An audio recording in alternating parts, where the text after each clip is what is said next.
بسم اللہ الرحمن الرحیم۔ سامعین محترم، میت پر کلمہ شریف کی لکھی ہوئی چادر ڈالنی چاہیے یا نہیں؟ تو سامعین محترم، سمپل سا جواب ہے، اہل علم حضرات نے چادر ڈالنے کا طریقہ بتایا ہے۔ طریقہ کیا ہے کہ میت کے سینے اور پیٹ پر وہ چادر رہے، یعنی کہ اس کی شرمگاہ، گھٹنوں اور پیروں تک اس کو چادر کو پھیلایا نہ جائے۔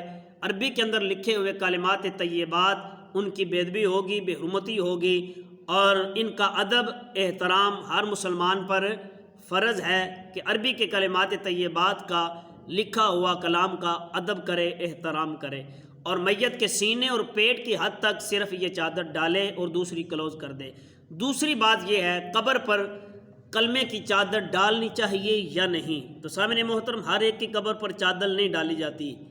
ان کی قبروں پر چادریں ہوتی ہیں کلمہ شریف کی کہ جنہوں نے ساری عمر اپنے رب کو راضی کیا ہے، اللہ کے رسول کو راضی کیا ہے، اور قرآن و سنت کے مطابق اپنی زندگی گزار کر گئے ہیں۔ تو سامعین محترم، بہرحال آج رواج بن چکا ہے، ہر ایک کا دل ہوتا ہے کہ ہماری قبر پر چادر چڑھائی جائے۔ تو آپ کو پتہ ہے کہ ہم ثواب کی نیت سے چادر قبر پر ڈال کر آتے ہیں، اور بعد کے اندر نہ جانے ہماری غفلت کی وجہ سے قبرستان کے اندر جانور بھی ہوتے ہیں جو ان چادروں پر چڑھے ہوئے ہمیں نظر آتے ہیں۔